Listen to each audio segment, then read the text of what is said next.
Welcome back to our channel the learning ladder. ఈరోజు మనం ఈ వీడియోలో ప్రాచీన భారతదేశ చరిత్రలో భాగంగా ఈరోజు తెలుసుకోబోయే టాపిక్స్ వచ్చేసి మనం ప్రీవియస్ వీడియోలో మౌర్య పూర్వయుగం గురించి తెలుసుకున్నాం కదా. సో దాని కంటిన్యూషన్ పార్ట్లో మౌర్యుల యొక్క పూర్వయుగ కాలంలో ఉన్న ఆర్థిక వ్యవస్థ, అలాగే భారతదేశంపై జరిగిన పర్షియన్ దండయాత్రలు, అలాగే గ్రీకుల దండయాత్రలు, వీటి గురించి తెలుసుకుంటే మనకు మౌర్యుల యుగంకి సంబంధించి మౌర్యుల యొక్క పూర్వయుగం టాపిక్ కంప్లీట్ అయిపోతుంది. అసలు మనం ఇప్పటి వరకు ఇండియన్ హిస్టరీలో భాగంగా ఏమేమి టాపిక్స్ తెలుసుకున్నామో ఒకసారి డిస్కస్ చేసుకుందాము. మనం ప్రీవియస్ వీడియోలో ఇండియన్ హిస్టరీలో భాగంగా ఫస్ట్ సింధు నాగరికత గురించి తెలుసుకున్నాము, నెక్స్ట్ ఆర్య నాగరికత గురించి తెలుసుకున్నాము, మౌర్య పూర్వయుగం, అందులో భాగంగా మగధ సామ్రాజ్యం, షోడశ మహాజనపదాల గురించి తెలుసుకోవడం జరిగింది కదా. సో ఈరోజు ఈ వీడియోలో మౌర్య పూర్వయుగం యొక్క ఆర్థిక వ్యవస్థ, అలాగే పర్షియన్ మరియు గ్రీకుల యొక్క దండయాత్రల గురించి తెలుసుకుందాము. మౌర్యుల యొక్క పూర్వయుగం ఆర్థిక వ్యవస్థ. మౌర్యుల యొక్క పూర్వయుగ కాలంలో ఆర్థిక వ్యవస్థలో మంచి మార్పులు సంభవించడం జరిగింది. లైక్ వ్యవసాయం, పరిశ్రమలు, వాటి వల్ల వ్యాపార వాణిజ్యాలు కూడా గొప్పగా అభివృద్ధి సాధించడం జరిగింది. అక్కడ సారవంతమైన గంగా మైదానాల ప్రాంతం ఉండడం వల్ల వ్యవసాయానికి మంచి అనుకూల పరిస్థితులు ఏర్పడడం జరిగింది. సో వ్యవసాయం అనుకూలంగా ఉండడం వల్ల ఇనుము సాంకేతిక పరిజ్ఞానం కూడా విరివిగా ఉపయోగించడం జరిగింది. సో ఇనుము ఉపయోగించడం వల్ల వ్యవసాయం కూడా అభివృద్ధి చెందింది అని చెప్పుకోవచ్చు. సో అగ్రికల్చర్ అనేది గొప్పగా అభివృద్ధి చెందింది ఎప్పుడు అంటే మౌర్యుల యొక్క పూర్వయుగ కాలంలో. సో వరి కూడా ఎక్కువగా పండించడం జరిగింది. పాణిని రాసిన అష్టాధ్యాయి అనే గ్రంథంలో నారు వేసి వరి పండించే విధానాన్ని చర్చించడం జరిగింది. ఇది చాలా ఇంపార్టెంట్, గుర్తుంచుకోండి.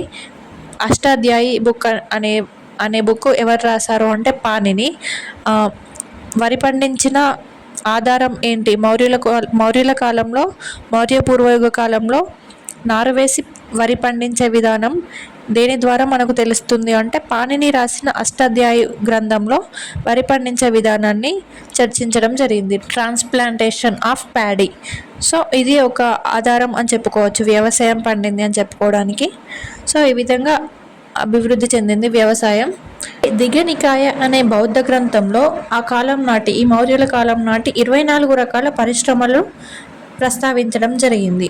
బౌద్ధ గ్రంథంలో ఈ మౌర్యుల యొక్క పూర్వయుగ కాలం నాటి 24 రకాల పరిశ్రమలను ప్రస్తావిస్తుంది. సో ఇది కూడా పరిశ్రమలు అభివృద్ధి చెందడానికి ఒక ఆధారం అని చెప్పుకోవచ్చు. వస్త్ర పరిశ్రమ, ఆభరణాల పరిశ్రమ, లోహ పరిశ్రమ ఈ విధంగా అభివృద్ధి చెందడం జరిగింది. సో ఇవి కూడా ఈ అభివృద్ధికి ఆధారాలని చెప్పుకోవచ్చు. అలాగే ఈ వ్యవసాయం, పరిశ్రమలు అభివృద్ధి చెందడం ద్వారా శ్రేణులు అనే వ్యాపార సంఘాలు కూడా అవతరించడం జరిగింది. అంటే లైక్ ఇప్పుడు వర్తకులు శ్రేణులుగా ఏర్పడ్డారు, అంటే డివైడ్ అయిపోయారు. లైక్ కులల శ్రేణి అని, తేలిక శ్రేణి అని, గాంధిక శ్రేణి అని. కులల అంటే కుండలు తయారు చేసేవారు అని, తేలిక శ్రేణి అంటే నూనెలు తయారు చేసేవారు, గాంధిక శ్రేణి అంటే సుగంధ పరిమళాలు తయారు చేసేవారు. అలాంటి శ్రేణులు అన్నీ ఆవిర్భవించడం జరిగింది, ఇలా అభివృద్ధి చెందడం జరిగింది. అలాగే లోహపు నాణాలు ప్రవేశపెట్టారు. ఇది ఆర్థిక వ్యవస్థలో ఒక గొప్ప పరిణామం అని చెప్పుకోవచ్చు. క్రీస్తుపూర్వం 6వ శతాబ్దంలో భారతదేశంలో లోహపు నాణాలు ప్రవేశపెట్టడం జరిగింది. ఈ లోహపు నాణాలు ప్రవేశపెట్టడం అనేది ఆర్థిక వ్యవస్థలో ఒక గొప్ప పరిణామం అని చెప్పుకోవచ్చు. 6వ శతాబ్దంలో ఆ కాలంలో ఈ నాణాలను పండితులు పంచ్ మార్కెడ్ కాయిన్స్ అని పిలిచారు. వీటిని తెలుగులో విద్యాంక నాణాలు అంటారు. మీరు ఇంగ్లీష్లోనే గుర్తుంచుకోండి, పంచ్ మార్కెడ్ కాయిన్స్ అని గుర్తుంచుకోండి. పండితులు వాటికి పంచ్ మార్కెడ్ కాయిన్స్ అని పేరు పెట్టి పిలవడం జరిగింది. ఈ నాణాలు వెండి మరియు రాగితో తయారు చేయబడ్డాయి. వెండి మరియు రాగితో తయారు చేయబడ్డ నాణాలు ఆర్థిక వ్యవస్థలో ప్రవేశపెట్టడం జరిగింది. లోహ పరిశ్రమలో వీటిని విద్యాంక నాణాలు లేదా పంచ్ మార్కెడ్ కాయిన్స్ అని పిలుస్తారు. వీటిపై ఎలాంటి లిపి ఉండదు, అలాగే కొన్ని బొమ్మలపై వీటిని ముద్రించడం జరిగింది. పాణిని రాసిన అష్టాధ్యాయి గ్రంథంలో వీటిని పన, రూపాయ, నిష్క, అలాగే కర్షపణ అనే పేర్లతో పిలిచారు. ఇక్కడ ఈ ఆర్థిక వ్యవస్థకు అత్యంత ముఖ్యమైన ఆధారం ఏంటి అంటే పాణిని రాసిన అష్టాధ్యాయి అనే గ్రంథం అని గుర్తుంచుకోండి. ఈ గ్రంథం ద్వారా పన, రూపాయ, నిష్క, కర్షపణ అనే నాణాలు ప్రవేశపెట్టారు.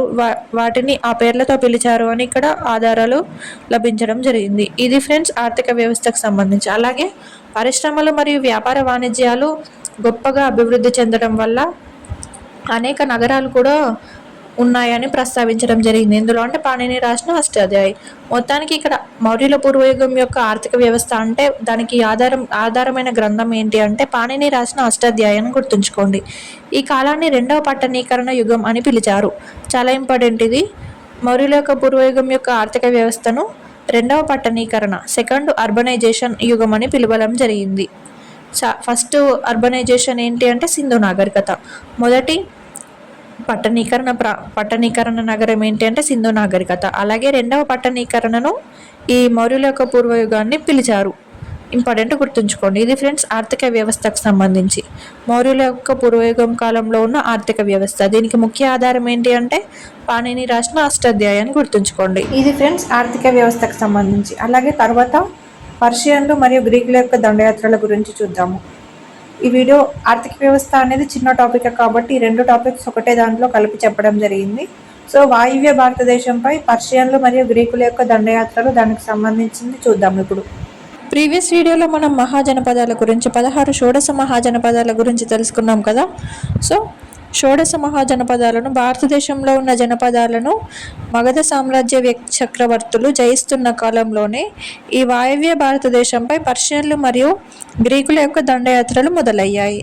ముఖ్యంగా భారతదేశం యొక్క వాయువ్య ప్రాంతం అయిన గాంధార రాజ్యాన్ని విదేశీ దాడులు జరిపారు. అంటే గాంధార ప్రాంతంలో పాకిస్తాన్, ఆఫ్ఘనిస్తాన్ ఆ ప్రాంతంలో విదేశీ పాలనలోకి వెళ్ళిపోయాయి. గాంధార రాజ్యం, మహాజనపదమైన గాంధార రాజ్యంపై ముఖ్యంగా ఈ పర్షియన్లు, గ్రీకులు దండయాత్రలు చేశారు. ఫస్ట్ పర్షియన్లు, దాని తర్వాత గ్రీకులు గాంధార ప్రాంతాన్ని జయించి పాలించడం జరిగింది. ఫస్ట్ పర్షియన్ల యొక్క దండయాత్రలు, ఆక్రమణల గురించి చూద్దాం. పర్షియన్లు లేదా వీరిని ఇరానియన్లు అని పిలుస్తారు. మొదటిగా పర్షియన్లు, తర్వాత గ్రీకులు దండయాత్రలు చేయడం, గాంధారను పాలించారు. సో ఇప్పుడు పర్షియన్ల యొక్క దండయాత్ర గురించి తెలుసుకుందాం. క్రీస్తు పూర్వం 6 మరియు 5వ శతాబ్దాలలో ఇరాన్ పాలకులు వాయువ్య భారతదేశంపై దండెత్తి వచ్చారు. సైరస్ అనే ఇరాన్ చక్రవర్తి వాయువ్య ప్రాంతంలో కొన్ని ప్రాంతాలను జయించగా అతని మనమడు అయిన డేరియస్ I మిగతా ప్రాంతాలను జయించారు. అంటే ఇక్కడ సైరస్ మరియు డేరియస్ అనే పర్షియన్ చక్రవర్తులు భారతదేశంపై దండెత్తి రావడం జరిగింది. మొట్టమొదటగా భారతదేశాన్ని జయించిన తొలి విదేశీయుడు ఎవరు అంటే సైరస్ ది గ్రేట్ అంటారు, గుర్తుంచుకోండి.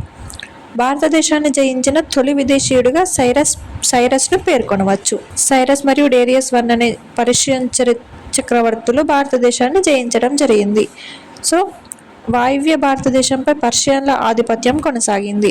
పర్షియన్లు సింధు అనే పదాన్ని హిందూ అని పిలవడంతో భారతదేశానికి హిందూ దేశం అనే పేరు వచ్చింది. మనం జాగ్రఫీ పాయింట్ ఆఫ్ వ్యూలో కూడా ఫస్ట్ చాప్టర్లో తెలుసుకుంటాం కదా భారతదేశానికి ఉన్న ఇతర పేర్ల గురించి. సో సింధు అని పర్షియన్లు పిలవడం వల్ల, సింధు అనే పదాన్ని హిందూ అని పిలవడం వల్ల మన దేశాన్ని హిందూ దేశం అని పిలుస్తారు. సో ఇది పర్షియన్ దండయాత్రలకు సంబంధం. ఇక్కడ భారతదేశాన్ని జయించిన తొలి విదేశీయుడు ఎవరు అంటే సైరస్, గుర్తుంచుకోండి, ఇంపార్టెంట్. సైరస్తో పాటు డేరియస్ I అనే చక్రవర్తులు భారతదేశాన్ని వాయువ్య ప్రాంతంలో జయించడం జరిగింది. నెక్స్ట్ గ్రీకుల యొక్క దండయాత్రల గురించి చూద్దాము. గ్రీకుల యొక్క దండయాత్ర. అలెగ్జాండర్ ది గ్రేట్ క్రీస్తుపూర్వం 334లో మ్యాసిడోనియాకి రాజయ్యారు. అలెగ్జాండర్ అరిస్టాటిల్ యొక్క శిష్యుడు అని పిలుస్తారు. ప్రముఖ తత్వవేత్త అయిన అరిస్టాటిల్ యొక్క శిష్యుడు అలెగ్జాండర్ 334లో మ్యాసిడోనియాకు రాజయ్యారు. మానవ చరిత్రలోనూ ఏకైక ప్రపంచ విజేతగా సుస్థిర స్థానాన్ని స్థాపించాడు అలెగ్జాండర్. అందుకే అలెగ్జాండర్ని అలెగ్జాండర్ ది గ్రేట్ అని కూడా పిలుస్తారు. చరిత్రలోనే ఏకైక ప్రపంచ విజేతగా పేరొందిన వ్యక్తి అలెగ్జాండర్. మానవ చరిత్రలోనే ఏకైక ప్రపంచ విజేతగా సుస్థిర స్థానాన్ని సంపాదించుకున్నారు అలెగ్జాండర్. అందుకే ఇతన్ని అలెగ్జాండర్ ది గ్రేట్ అని పిలుస్తారు. క్రీస్తుపూర్వం 334లో మ్యాసిడోనియాకి రాజయ్యాడు. క్రీస్తుపూర్వం 327లో భారతదేశానికి అడుగుపెట్టడం జరుగుతుంది. సో ఇతను చేసిన గొప్ప యుద్ధాల గురించి చూద్దాము. క్రీస్తుపూర్వం 329 ఆ కాలంలో గాగమేల యుద్ధం ఇంపార్టెంట్. ఇతను చేసిన యుద్ధాలలో Darius III, Alexander versus Darius IIIని చంపి పర్షియా సామ్రాజ్యాన్ని జయించాడు. అలెగ్జాండర్ క్రీస్తుపూర్వం 327 ఆ కాలంలో అంబి సహాయంతో అలెగ్జాండర్ భారతదేశానికి వాయువ్య ప్రాంతమైన గాంధార మహాజనపదం యొక్క రాజధాని అయిన తక్షశిల ప్రాంతం నుండి క్రీస్తుపూర్వం 327 ఆ కాలంలో ఖైబర్ కనుమల ద్వారా భారతదేశంలోకి అడుగుపెడతాడు. ఇది భారతదేశంలోకి ప్రస్థానం అలెగ్జాండర్ది అంబి సహాయంతో అడుగు పెడతాడు. నెక్స్ట్ 324 క్రీస్తుపూర్వం 326 ఆ కాలంలో హైడాస్పస్ లేదా జీలం యుద్ధం జరుగుతుంది. అలెగ్జాండర్ మరియు పోరస్కి మధ్య హైడాస్పస్ లేదా జీలం యుద్ధం జరుగుతుంది. అలాగే చివరిగా 323 క్రీస్తుపూర్వం 323 కాలంలో మాసిడోనియాకి తిరిగి వెళ్తూ ఉండడంతో ఆ కాలంలో అలెగ్జాండర్ చనిపోతాడు. బాబిలోనియా ప్రాంతంలో ఇరాక్లోని బాగ్దాద్ సమీపంలో ఉన్న బాబిలోనియా ప్రాంతంలో అలెగ్జాండర్ మరణించడం జరుగుతుంది. తర్వాత సిరియా కేంద్రంగా ఇతని సేనాధిపతి అయిన సెల్యూకస్ నికేటస్, అలెగ్జాండర్ యొక్క సేనాధిపతి సెల్యూకస్ నికేటర్ సిరియా ప్రాంతంగా ఇతను గ్రీకు రాజ్యాన్ని స్థాపించారు. దీన్నే సెల్యూసిడ్ సామ్రాజ్యం అని అంటారు. అలెగ్జాండర్ చనిపోవడంతో అతని సేనాధిపతి అయిన సెల్యూకస్ నికేటర్ సిరియా కేంద్రంగా సెల్యూసిడ్ సామ్రాజ్యాన్ని స్థాపించడం జరుగుతుంది.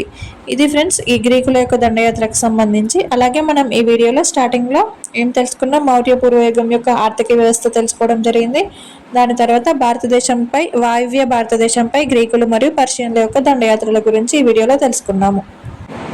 సో ఇది ఫ్రెండ్స్ మౌర్య పూర్వయుగం యొక్క ఆర్థిక వ్యవస్థ, అలాగే పర్షియన్లు మరియు గ్రీకుల యొక్క దండయాత్ర. నెక్స్ట్ వీడియోలో వివిధ మతాల ఆవిర్భావం గురించి తెలుసుకుందాం. Thank you for watching. Do subscribe our channel for more updates.